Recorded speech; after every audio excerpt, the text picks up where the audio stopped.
नमस्कार, मैं हूं पवन त्यागी। उत्तर प्रदेश से एक बड़ी खबर आ रही है और ये ब्रेकिंग न्यूज है। वाकई में आप जानकर चौंक जाएंगे कि उत्तर प्रदेश में जो अखिलेश यादव मानसून ऑफर की बात कर रहा था और कह रहा था कि 100 विधायक लाओ, सरकार बनाओ वाली बात कर रहे थे, ये अब उन्हीं के ऊपर उल्टा पड़ने वाला है। खबर पुख्ता है। सूत्रों की माने तो अब समाजवादी पार्टी का एक धड़ा शिवपाल यादव के साथ अपना अलग से नई पार्टी का गठन कर सकता है। पहले भी उनकी पार्टी थी ही, उन्होंने फिर से समाजवादी पार्टी में मर्ज कर दिया था। लेकिन आज की डेट में शिवपाल यादव ये समझ रहे हैं कि अगर वो अखिलेश यादव के झंडे तले रहते हैं तो समाजवादी पार्टी में ना तो उनका कोई भविष्य है और ना उनके नवनियुक्त जो सांसद बेटा है उनका कोई भविष्य है। बस शिवपाल यादव और उनका बेटा अखिलेश यादव के पीछे खड़े रहो, उनकी जिंदाबाद करते रहो। और उत्तर प्रदेश की राजनीति में अभी तो कोई भविष्य ऐसा दिखाई नहीं दे रहा कि समाजवादी पार्टी सत्ता में वापसी कर सकती है। केंद्र में मोदी और उत्तर प्रदेश में योगी, ये दो नाम ऐसे हैं कि जब तक ये राजनीति में हैं किसी दूसरे की दाल गलने वाली नहीं है। ना तो केंद्र में मोदी जी अभी 29 तक हैं और 29 में उन्हीं के रहते चुनाव लड़ा जाएगा, तो निश्चित जान लीजिए कि 29 में भी जब केंद्र की सरकार के गठन की बारी आएगी तो भारतीय जनता पार्टी ही रिपीट करेगी। आज के हिसाब से ऐसा दिखाई दे रहा है। इसी तरह उत्तर प्रदेश का जो विधानसभा का चुनाव है 2027 में, इस 27 के चुनाव में भी योगी आदित्यनाथ के नेतृत्व में चुनाव लड़ा जाना है। और उसके लिए जो भी कमी बेसी रह गई है, इसके लिए जिस तरह से फीडबैक लेकर के योगी आदित्यनाथ जी अब खुलकर मैदान में आ गए हैं और जिस तरह से यहां जो दो डिप्टी सीएम इनके काम में बाधा बन रहे थे, कार्यकर्ताओं के बीच में जो एक तालमेल बिठाने की जिम्मेदारी केशव प्रसाद मौर्य पर थी, क्योंकि वो प्रदेश के अध्यक्ष रहे और संगठन पर उनकी पकड़ मानी जाती है, इसी के कारण से उनको डिप्टी सीएम बनाया गया था और उनको ये जिम्मेदारी दी थी कि वो कार्यकर्ताओं के साथ तालमेल बिठाएं और कार्यकर्ताओं की बात शासन प्रशासन में उनके जो काम है उसे करवाएं। लेकिन पॉलिटिक्स के चलते कार्यकर्ताओं को नाराज कर दिया गया। केशव प्रसाद मौर्य इस काम में फेल साबित हुए और इसलिए अब खबरें यह हैं कि उनको उत्तर प्रदेश की राजनीति से बाहर किया जाएगा। ब्रजेश पाठक ना तो ब्राह्मण समाज को बीजेपी में जोड़ने में या घटा करने में कोई असर दिखा पाए, ना शासन प्रशासन पर कोई उनका इंपैक्ट है और इसलिए अब यह तय किया गया कि उनको भी साइड में किया जाएगा। तब जातिगत समीकरण जो बैठता है उसके अनुसार जो खबरें हैं कि केशव प्रसाद मौर्य को केंद्र की संगठन की राजनीति में लाया जाएगा। इसके चलते उत्तर प्रदेश में अब योगी आदित्यनाथ जिस तरह से काम कर रहे हैं, ये पक्के पुख्ता तौर पर मैं कह सकता हूं कि 2027 के उत्तर प्रदेश के विधानसभा चुनाव में फिर से एक बार भारतीय जनता पार्टी की ही सरकार बनेगी। तो केंद्र हो या उत्तर प्रदेश, दोनों जगह बीजेपी की सरकार रहनी है। और ऐसे में समाजवादी पार्टी के जो सांसद हैं, जो विधायक हैं, उनके अंदर एक बेचैनी ये है कि भाई सत्ता में आने नहीं तो विपक्ष में बैठने के बजाय क्या पक्ष में बैठकर मंत्रालय की मलाई मारी जा सकती है। इस पर कोई विचार करे या ना करे, लेकिन जो सूत्र हैं वो ये कह रहे हैं कि शिवपाल यादव को भारतीय जनता पार्टी की तरफ से एक बड़ा ऑफर दिया गया है और वो ऑफर ये है कि भाई शिवपाल यादव अगर चाहें तो डिप्टी सीएम बन सकते हैं यूपी के। और उनका जो बेटा है, वो जो बेटा आदित्य यादव है जो कि बदायूं से सांसद है, पहली बार जीत कर आया, उसके बारे में एक डील हुई है कि वो केंद्र में मंत्रिमंडल में शामिल किए जा सकते हैं। अब आप सोचिए कि एक तरफ तो ऐसा जीवन है कि जहां जो बेटा आदित्य है उसके सामने केवल एक सांसद बनकर और ऐसी जिंदगी गुजारता रहे, क्योंकि 29 में भी भारतीय जनता पार्टी की ही सरकार केंद्र में बनेगी। दूसरी तरफ आदित्य यादव के सामने भारतीय जनता पार्टी में शामिल होकर के या अपना अलग गुट बना करके एनडीए का हिस्सा बनकर के मंत्री बनकर अपने नाम के आगे मंत्री लिखना और आगे एक बड़ा भविष्य पड़ा है। तो जो खबर है वो ये कि महाराष्ट्र के तर्ज पर जिस तरह से अजीत पवार ने शरद पवार से अलग होकर सांसद और विधायकों को लेकर पार्टी का चुनाव चिन्ह भी लिया और पार्टी का नाम भी लिया, ठीक इसी तरह समाजवादी पार्टी में एक टूट हो सकती है। हालांकि पार्टी में समाजवादी पार्टी किसके नाम पर होगी यह अभी दूर की बात है, लेकिन इतना तो होने का तय माना जा रहा है कि शिवपाल यादव की अपनी एक पार्टी थी जिसको उन्होंने समाजवादी पार्टी में मर्ज किया था, फिर से उसको वो एक्टिव कर सकते हैं और वो उन्होंने रजिस्टर्ड पार्टी कराई थी। तो वो पार्टी के बैनर तले ऐसा कहा जा रहा है कि 18 से 19 सांसद वो अलग होकर गुट आ रहा है, जिसमें से कुछ को मंत्री पद केंद्र में दिया जा सकता है, ऐसी बात चल रही है।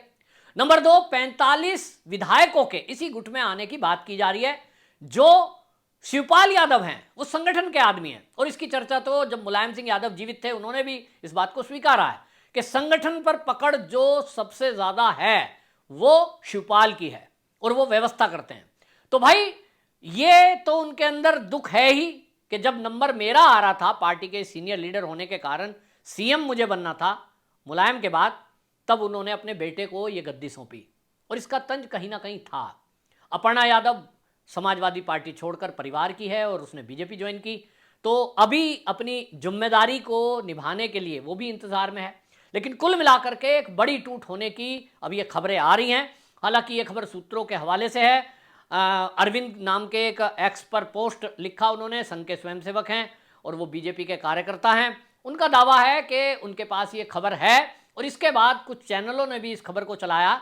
मैंने भी जब इसकी पड़ताल करने की कोशिश की कि आखिरकार इस माजरा क्या है, कहाँ तक इस मामले में सच्चाई है, तो कहीं ना कहीं अंदर से दबी जुबान में समाजवादी पार्टी के कुछ नेताओं का ये कहना है कि कुछ नेताओं के अंदर ये बात जरूर आ रही है कि भैया विपक्ष में बैठने के बजाय अगर सत्ता का सुख लेना है, भाई एक तरफ आप देख रहे हैं कि बुलडोजर एक्शन चल रहा है यूपी में, तो और योगी आदित्यनाथ किसी को बख्शने वाले नहीं है, तो आप विधायक भी हैं, तो विधायक बनकर भी विधायक निधि में आप गड़बड़ी करेंगे तो आपके खिलाफ एक्शन हो सकता है।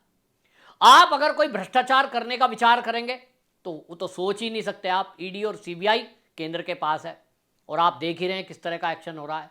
तीसरी बात यह है कि उत्तर प्रदेश में यदि आप सोच रहे हैं कि कुछ इधर उधर कर देंगे तो लॉ एंड ऑर्डर की सिचुएशन आज की डेट में इतनी है कि आप चू नहीं कर पाएंगे।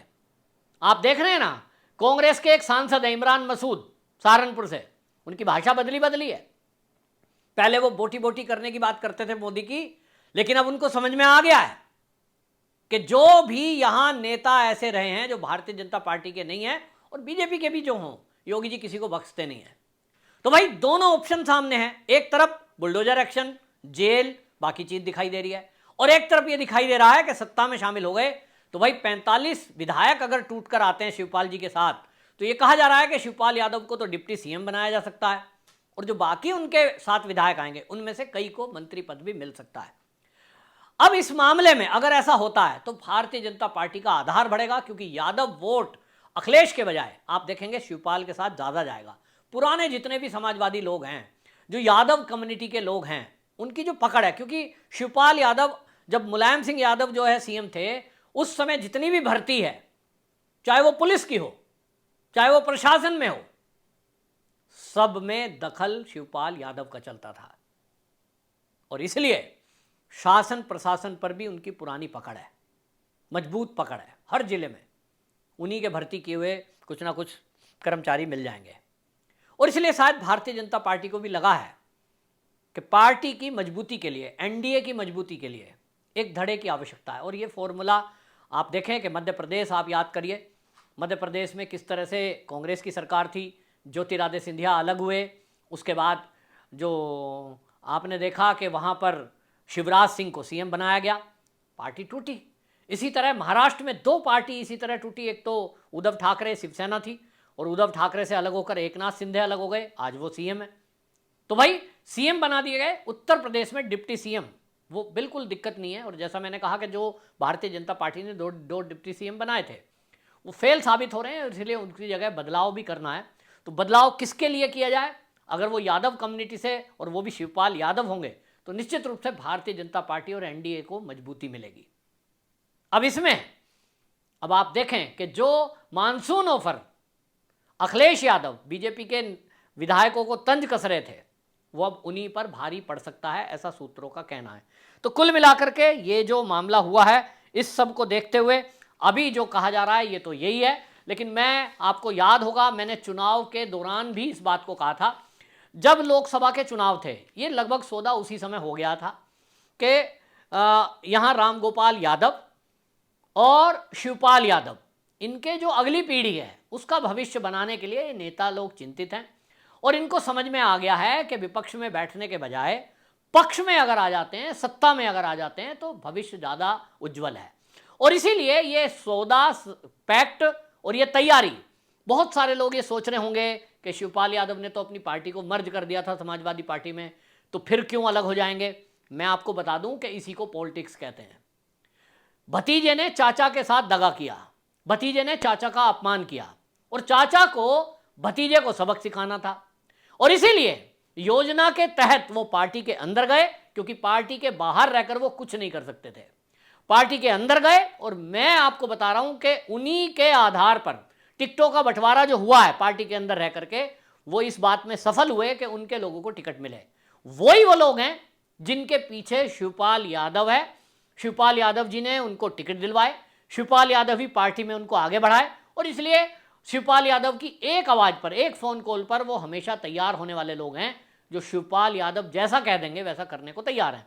इसी तरह से कुछ विधायक तैयार किए गए, टिकट दिलवाए गए, और जो इनके गुट के लोग हैं वो पहले से ये योजना थी कि चुनाव निपट जाएं, और उपचुनाव जो उत्तर प्रदेश का आ रहा है, क्योंकि अगर ये मामला आता है कि भाई इस्तीफा देकर के, क्योंकि पार्टी का नाम लेने के लिए आपको 2/3 सांसद और विधायकों को लाना पड़ेगा, वो संख्या 45 नहीं बैठती है। वो संख्या आपको बता दूं कि बताया जा रहा है कि भाई जिस तरह से अभी समाजवादी पार्टी के सांसद हैं, उसको देखते हुए, विधायक हैं और सांसद हैं, दल बदल कानून लागू ना हो उसके लिए तो भाई 150 के करीब ये संख्या आती है।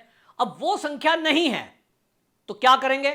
ठीक उसी तरह कि कोई अपनी पार्टी पहले से है, जैसा मैंने कहा, और दल बदल कानून अगर लागू होता है तो इनको इस्तीफा देना पड़ेगा, फिर से चुनाव होगा, और फिर से चुनाव पहले ही 10 सीटों पर होने जा रहा है। वो 10 सीटें उपचुनाव जो होगा, मैंने आपको अलग से एक वीडियो में बताया है कि वो लगभग, मेरी जानकारी है, जैसा अंदाजा है, वो अक्टूबर महीने में होगा। तो अक्टूबर के लिए अभी आप समझ लीजिए 2-3 महीने का समय है। तो अगर वो चुनाव दोबारा होता है तो इन सीटों पर भी दोबारा चुनाव हो जाएगा। कुल मिलाकर के नए सिरे से उत्तर प्रदेश की राजनीति की शुरुआत होने जा रही है, और समाजवादी पार्टी को बहुत बड़ा झटका अखिलेश यादव को लगने जा रहा है। आपकी क्या राय है? कमेंट बॉक्स में जरूर बताएं। वंदे मातरम।